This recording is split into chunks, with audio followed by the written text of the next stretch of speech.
En bref, cette semaine, retour sur les élections fédérales 2021. Le parc régional du canal de Soulanges voit le jour. Moisson Sud-Ouest lance une nouvelle campagne de financement. Importante campagne pour la journée d'action contre la violence sexuelle faite aux femmes dans la région. Et vif succès aux portes ouvertes à la maison de la famille Vaudreuil-Soulanges. Les jeux sont faits. Suite aux élections fédérales de 2021, le pays a un gouvernement libéral minoritaire mené par Justin Trudeau. Une brève campagne haute en couleurs avec des candidats diversifiés. Néanmoins, le paysage politique de la circonscription de Vaudreuil-Soulanges reste le même, puisque Peter Chefki a été réélu avec plus de 28 000 votes. Prêt pour un autre mandat? Oui, 100 %. J'ai hâte à commencer demain matin. Il y a des gens qui aiment les campagnes, il y a des gens qui n'aiment pas le campagne. Moi, j'aime pas le campagne parce que je peux pas travailler sur les dossiers durant cette période-là. Il y a plein de choses qu'il faut faire dans le comté, qu'il faut avancer. Pour moi, là, c'est un privilège de représenter un comté, surtout comme Vaudreuil-Soulanges, où j'ai grandi, où j'habite avec ma famille. Du côté de la circonscription de Salaberry-sur-Roi, une chaude lutte a été menée sur le terrain. C'est Claude de Bellefeuille pour le Bloc québécois qui l'a remporté avec plus de 28 000 votes sur ses adversaires.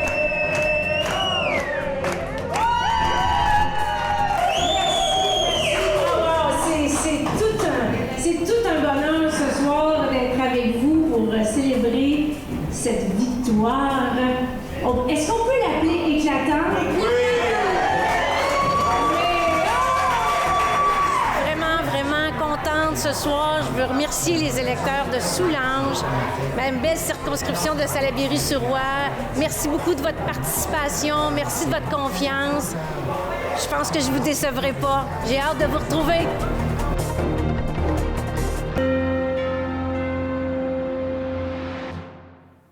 Le 13 septembre dernier, à Pointe-des-Cascades, le préfet de la MRC de Vaudreuil-Soulanges, Patrick Bouzès, a annoncé l'entente que la MRC a signée avec le ministère des Transports du Québec pour la création du parc régional du canal de Soulanges.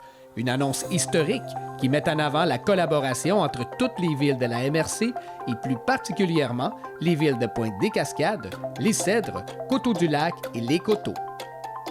En jour pour la MRC de Vaudreuil-Soulanges. Ça fait des années, écoutez, ça fait 12 ans que je siège comme maire, puis on avait déjà commencé auparavant. Il y avait déjà eu des projets dans les années 90, vous le savez.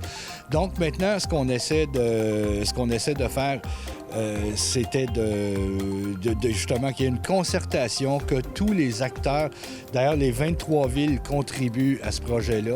Les 4 villes se sont entendues entre elles parce qu'il faut comprendre qu'il y a des activités, il y a des terrains, c'est-à-dire dans chacune des municipalités. Les 4 villes, je leur lève mon chapeau.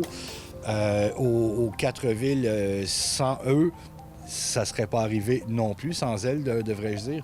Et la même chose pour nos 23 municipalités qui contribuent. Faut également souligner la proactivité puis l'ouverture d'esprit du ministère des Transports dans ce dossier-là. Donc, au cours des 4 dernières années, il y a eu vraiment beaucoup de négociations. Ça a été intense. Mais on y est arrivé, puis ils ont fait preuve de grande ouverture d'esprit quand même. Donc, c'est vraiment fort intéressant. Maintenant, ce qu'on souhaite, c'est qu'il y ait les sous qui viennent avec. On comprendrait donc que les annonces d'aujourd'hui viennent marquer une nouvelle ère dans l'histoire du canal Soulanges. C'est à la suite d'une collaboration exceptionnelle de tous que nous avons réussi à ouvrir une nouvelle page de son histoire, qui est la création du parc régional. Alors, écoutez, les objectifs du projet, on connaît tous le site, on connaît le canal Soulanges. Ce qu'on veut, ce qu'on souhaitait, donc, c'était de pouvoir mettre en place des activités de la vie sur le canal. Ça fait plus de 60 ans presque qu'il n'y a aucune activité sur le canal. On a débuté il y a 3 ans, on a fait des consultations citoyennes. Les gens veulent s'approprier le canal, puis c'est notre plus grand souhait. Donc, on veut vraiment l'animer, mais pour ce faire, on devait avoir une entente avec le ministère des Transports, puisqu'ils sont propriétaires du canal. Donc, on a conclu cette entente avec le ministère des Transports qui nous permet de faire la gestion de la surface du canal. Donc, que les gens comprennent bien, on ne devient pas propriétaire du fonds servant, du canal, tout ça, ça demeure propriété du gouvernement. Cependant, ça nous permet, nous, d'y apporter tout ce qu'on veut y faire, l'animation, de créer l'engouement auprès des citoyens. On veut installer, enfin, il y a beaucoup de choses qui s'en viennent. D'ailleurs, à cet effet-là, on a créé la Société de gestion du parc du canal Soulanges, donc ça va aussi, puis on est plusieurs partenaires là-dedans. Donc, on se fie beaucoup sur ces gens-là, mais on voulait quand même, on avait lancé un sondage, on voulait vraiment avoir l'avis, l'opinion des gens. Puis ce qu'on souhaite, c'est vraiment habiter ce lieu-là à l'année, en faire un lieu d'activité vraiment 4 saisons, qui est quand même un bel espace nature, où il y a la piste cyclable d'ailleurs à proximité, tout ça. C'est la firme Collectif Escargot, en collaboration avec la firme Rousseau-Lefebvre et la muséologue Geneviève Murray, qui ont remporté le concours de projet du plan d'aménagement culturel et paysager du parc régional du canal de Soulanges. Notre projet s'intitule Passager. Nous allons vous présenter brièvement les grandes orientations que nous avons développées. En fait, ce qui m'a plu grandement dans ce projet-là, c'est que c'est sobre, c'est beau, il y a des beaux aménagements urbains, on met en valeur la nature et le patrimoine également. Il faut quand même comprendre que ce canal-là fait partie du développement du Canada. Donc, il y a beaucoup d'éléments qui sont mis en valeur, mais je trouve que c'est sobre et c'est de bon goût. Puis c'est très actuel, là, d'ailleurs. Puis de la façon dont c'est présenté, on voit qu'au fil du temps, au fil des années, c'est pas quelque chose qui va se démoder. C'est vraiment, vraiment, vraiment très bien. C'est fort intéressant. D'ailleurs, il y a un visuel disponible sur le site web de la MRC de Vaudreuil-Soulanges. Je conseille aux gens d'aller le voir. C'est de toute beauté. Un canal a quelque chose d'extraordinaire. Façonné par l'humain, il n'a pas toujours fait partie du paysage. C'est un lieu de passage, une voie de circulation espérée et salutaire. C'est aussi un lieu de vie, empreint de poésie, où l'eau monte et descend suivant la volonté des écluses et où les bateaux surgissent comme par magie pour ensuite s'évaporer à l'horizon. Les années d'inactivité ont permis à la nature de reprendre sa place. Le canal de Soulanges, témoin de milliers de passages, reprend vie. Il est temps de partir, découvrir les récits d'un canalier, des ventelles et des turbines, à vélo, en patin, en canot ou à pied, en jalons et en histoire. Et si on partait en voyage? À la rencontre de la biodiversité locale, explorer un patrimoine étonnant et restauré qui renaît marqué par la culture, faire la connaissance de noyaux villageois, de commerces et de projets citoyens fédérateurs, découvrir des installations variées qui portent la richesse historique du lieu, parcourir des paysages magnifiques et contrastés à travers des moments forts, doux et parfois suspendus. Royaume de vents et de plantes aquatiques, refuge des hérons et des pêcheurs, sentiers paisibles qui côtoient l'effervescence culturelle, beauté naturelle et artistique. Et si on partait en voyage? S'embarquer vers l'horizon, à l'ombre des phares, écouter le chant des anours, vivre l'histoire du canal de Soulanges.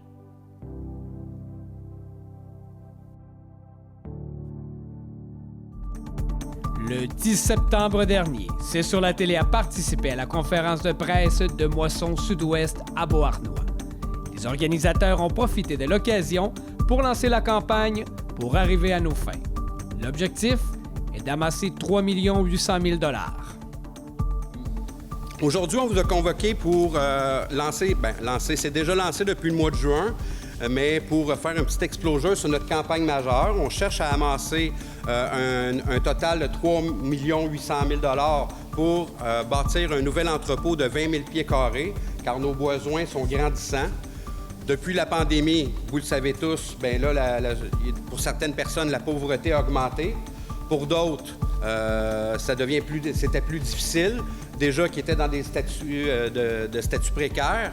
Alors, ça a occasionné à tous, en général pour les moissons, mais surtout pour Moisson Sud-Ouest, une augmentation des demandes qui va au-delà de 30 % des demandes depuis au moins 1 an et demi là, présentement. Alors, naturellement, on avait notre entrepôt, pour ceux qui nous connaissent, à Salaberry de Valleyfield. Présentement, nos bureaux administratifs sont toujours là, mais on est obligé à la volée de louer un nouvel entrepôt pour pouvoir combler le plus possible les demandes et les généreux donateurs là, qui ont augmenté leurs donations aussi pendant la pandémie. Puis, on a gardé des bons contacts là, avec eux, ce qui fait qu'ils vont continuer à nous aider post-pandémique. Alors, naturellement, on a besoin d'un entrepôt de 20 000 pieds carrés. Pour vous faire une idée, ici, on a à peu près 10 000 pieds carrés. Fait que c'est le double qu'on cherche à avoir et à obtenir parce que notre entrepôt, elle est saturée. C'est sûr que vous voyez quelques petits espaces libres présentement. C'est juste la période de l'année qui fait que là, il y a eu une petite baisse, le retour à l'école, tout ça, fait que les denrées ont plus sorti que ce qui en est rentré au départ, malgré que nos congélateurs, eux, sont complètement saturés.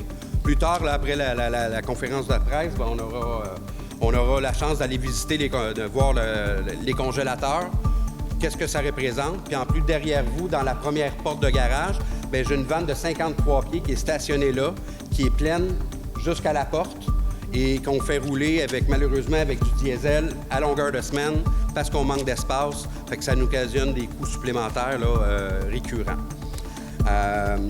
Ensuite de ça, bien, il est important de souligner aussi que nous, on dessert 82 organismes accrédités à travers les 3 MRC qui sont Beauharnois-Salaberry, le Haut-Saint-Laurent et Vaudreuil-Soulanges. Ces 82 organismes-là sont importants pour nos MRC. Naturellement, Moisson ne pourrait pas desservir toute cette population-là si ce n'était pas à partir de ces organismes-là, car nous, on est le centre de distribution. En fait, on est l'aide de ces organismes-là pour leur fournir des denrées qui, eux, n'ont pas non plus la capacité d'accumuler toutes ces denrées-là. Alors, notre mission, c'est ça, c'est de pouvoir aller chercher le maximum de denrées avec des gros fournisseurs pour pouvoir desservir toute la population vulnérable et qui vit d'insécurité alimentaire. Quel était le but de la conférence dîner de presse aujourd'hui? Bien, notre objectif, c'était de faire connaître la campagne majeure de Moisson, notre campagne de 3,8 millions, qui va s'échelonner sur 1 an et demi pour ramasser les sous afin de bâtir un nouvel entrepôt pour relocaliser les locaux de Moisson Sud-Ouest. OK. Est-ce que vous avez déjà un lieu de prévu? Le lieu n'est pas établi encore. On laisse un peu aller les choses pour voir les opportunités qui pourraient se présenter à nous sur un des 3 territoires qu'on dessert. Combien d'organismes vous aidez dans Vaudreuil-Soulanges? On dessert 18 organismes communautaires dans Vaudreuil-Soulanges. Et maintenant, avec la pandémie, ces organismes-là n'ont plus à venir ici. Hein? Il y a un nouveau... Comment ça fonctionne maintenant? Exactement. Maintenant, ils commandent en ligne. Notre interface informatique fait en sorte qu'ils voient ce que j'ai en temps réel dans l'entrepôt. Ils passent leurs commandes, choisissent leur journée de livraison, puis on va livrer directement à leurs organismes. La journée d'action contre la violence sexuelle faite aux femmes, qui s'est déroulée le 17 septembre dernier, s'est voulu un moment important pour dénoncer et poser des gestes concrets. Plusieurs centres d'aide de la région ont organisé une campagne afin de sensibiliser la population. C'est sur la télé y a participé en affichant sur ses réseaux les bannières de la campagne.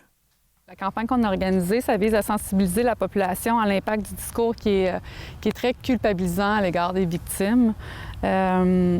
On essaie de faire ressortir ce qui devrait être une évidence, là, c'est que le seul et l'unique coupable dans une agression à caractère sexuel, c'est l'agresseur.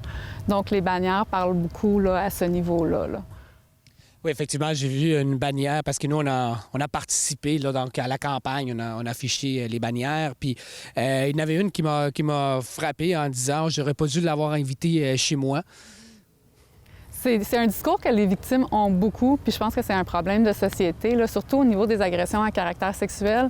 Souvent, les victimes sont pointées du doigt, mais pourquoi tu l'as invité chez vous? Pourquoi tu étais habillée comme ça? Pourquoi tu es sortie dans un bar toute seule? Pourtant, ça ne devrait pas être un problème. Là. Le coupable lors d'une agression sexuelle, c'est l'agresseur, c'est pas la victime. Là. Et c'est ce qui m'amène à te poser la question. On pense également que le viol, c'est le seul type d'agression à caractère sexuel. Mais non, c'est plus large que ça. Non, il y a vraiment différentes formes là, de types d'agression à caractère sexuel. Quand on pense souvent aux adolescents, là, il y a les cyberagressions à caractère sexuel, là, recevoir une photo indésirable. Il y a aussi l'exploitation sexuelle, le harcèlement sexuel. Il y a le viol est inclus là-dedans, le viol collectif, l'inceste, l'abus sexuel dans l'enfance. Donc, il y a vraiment là, diverses formes d'agression à caractère sexuel.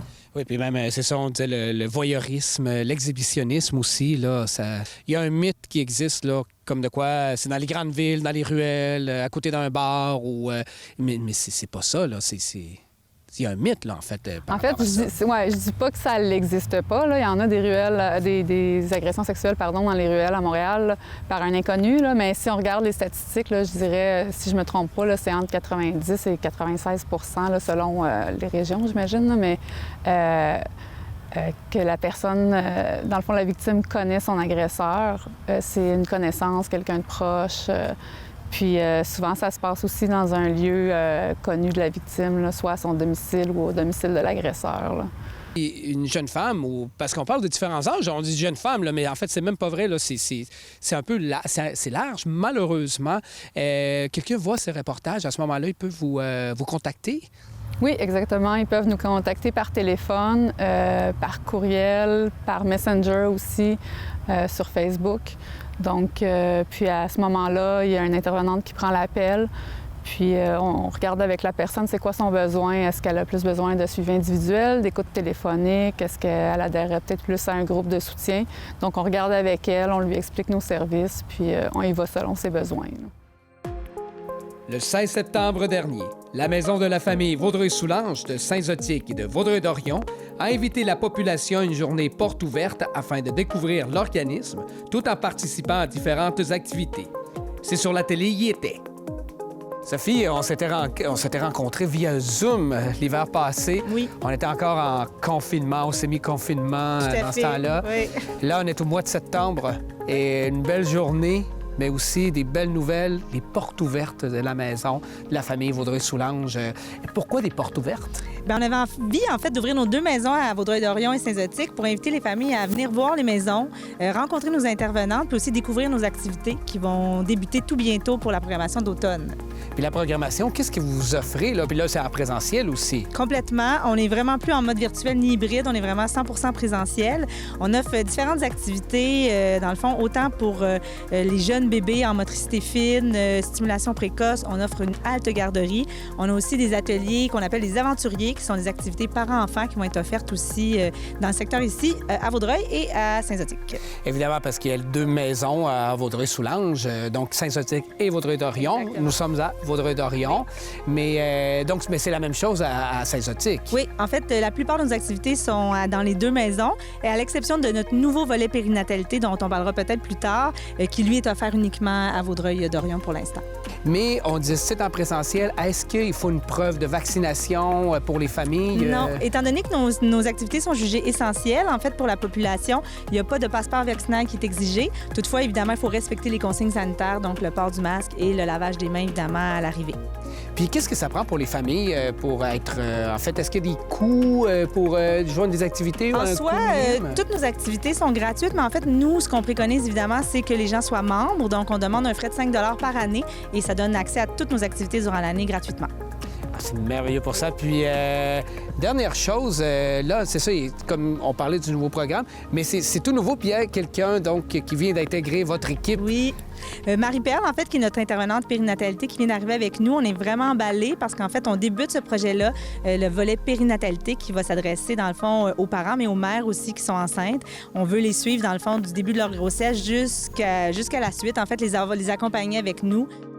Marie-Perle, bienvenue. Tu es une nouvelle venue que Sophie nous disait tout à l'heure. Alors, bienvenue. Une fille de la région? Exact, de Saint-Zotique. Oh, donc tu fais les 2 maisons, Saint-Zotique et la maison ici à Vaudreuil-Dorion. Oui, dans le fond, je suis intervenante périnatale et accompagnante à la naissance. Puis j'ai le plaisir de travailler pour la Maison de la famille Vaudreuil-Soulanges.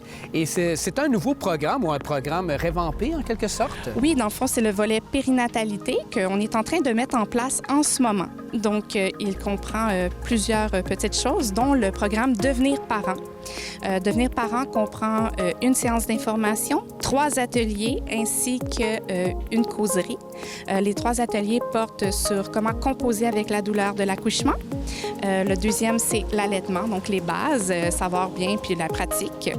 Et on a l'atelier Je deviens parent qui concerne vraiment la parentalité, donc se préparer à la venue de l'enfant. Un petit peu la base, là. Oui, puis c'est important de bien savoir parce qu'on n'est jamais prêt, même si on est prêt, on n'est pas prêt. près, hein? Je pense que c'est un petit peu ça. Puis, dans le fond, on a aussi la chance d'avoir des matinées périnatalité.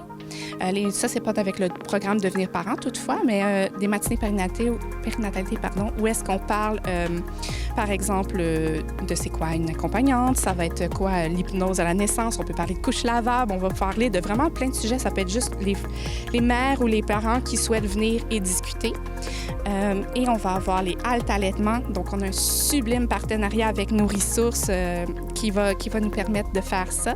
Donc, on va avoir une consultante en lactation qui va être là donc pour répondre aux questions des mères, peut-être celles qui ont un petit peu plus de difficultés. On va avoir des balances pour peser les bébés. Donc, vraiment, c'est très, très génial. D'ailleurs, c'est eux aussi qui, dans le programme Devenir parent, font l'atelier sur l'allaitement. Puis, on a des ateliers de portage, parce que avoir les mains libres pour cuisiner et fonctionner dans la vie de tous les jours, c'est très pratique. Le Musée régional de Vaudreuil-Soulanges et la Société de recherche Pointe-des-Cascades se disent satisfaits de la collaboration de l'offre de services de guides interprètes qui s'est déployée tout au long de l'été au Parc des Ancres, aux abords du canal de Soulanges à Pointe-des-Cascades. Présentement, vous avez quand même vous êtes en association avec le musée, Effectivement, le musée régional les dernières de années, on s'est mis ensemble avec le musée de Vaudreuil, Daniel Bissonnette, et mon frère sont assis ensemble et ont dit, vu que nous sommes juste une société de recherche, on ne peut pas garantir la pérennité de ce parc. Est-ce qu'on pourrait faire quelque chose ensemble avec le musée? Puis le musée nous a guidés, si tu veux, pour pouvoir aller de plus en plus loin. Puis là, on est rendu cette année où on est. C'est ça, puis il y a des guides qui viennent faire l'interprétation ici même de façon gratuite. Donc, les gens peuvent venir, le public est là, ils font un tour guidé, autrement. Avec une entente avec le musée de Vaudreuil, on s'est entendu et on a monté un projet pour avoir des guides. Alors, on a 2 guides du mercredi au dimanche, de 10h30 le matin à 6h le soir, tous ces jours-là, pour vous expliquer ce qu'on a sorti du fleuve, mis en valeur ici, pour que tout le monde puisse venir dans le seul parc nord-américain où il n'est pas payant pour rentrer dedans. Une forte participation a eu lieu les 11 et 12 septembre dernier lors des Journées du patrimoine religieux dans la région. 3 lieux emblématiques ont notamment été mis de l'avant, dont l'église Saint-Jean de Chantal à Notre-Dame-de-l'Île-Perrot, l'église Saint-Joseph de Soulanges à Les Cèdres, ainsi que la basilique cathédrale Sainte-Cécile de Valleyfield. Un événement qui a permis aux visiteurs de mieux découvrir les aspects historiques et artistiques de ces lieux. Le Conseil du patrimoine religieux du Québec et l'Association du tourisme religieux et spirituel du Québec sont fiers d'offrir les Journées du patrimoine religieux édition 2021, un événement touristique et citoyen en architecture et patrimoine qui en est à sa 4e édition.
Voici la nouvelle vidéo de l'organisme d'action bénévole L'Actuel, réalisée dans le cadre de sa campagne « Avant de donner, pensez donc ».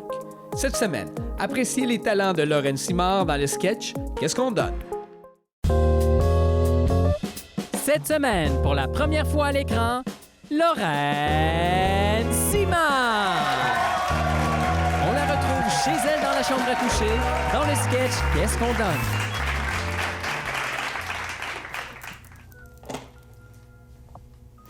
Oh mon Dieu, mon vieux dentier! Qu'est-ce que tu fais encore avec ça?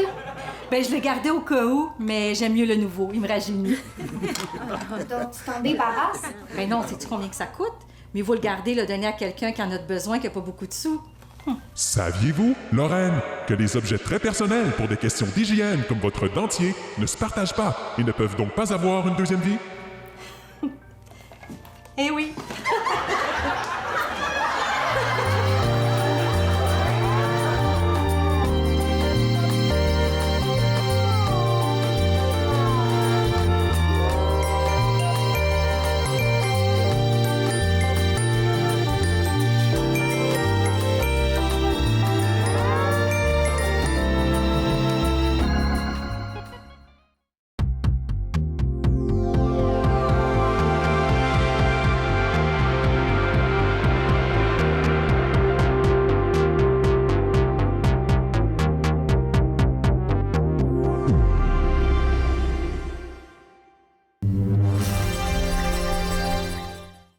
L'autre jour, mon voisin m'a dit « Hey, je peux-tu mettre ma hausse dans le bac? » Non, Denis, tu peux pas. Les objets là, on va pas là. Pas de corde à linge, de guirlande, de drap, de bâche. Ça se recycle pas, puis en plus, ça bloque les machines au centre de tri. Et oublie pas, le meilleur truc du tri, c'est trier. Salut! Qu'est-ce que ça fait du papier ou du carton quand c'est mouillé? Ben, ça se recycle mal, ben mal. Quand il pleut ou il neige, ferme ton couvercle. Et si ton bac est brisé, appelle ta ville, ils vont regarder ça. Et oublie pas, le meilleur truc du tri, c'est trier. Salut!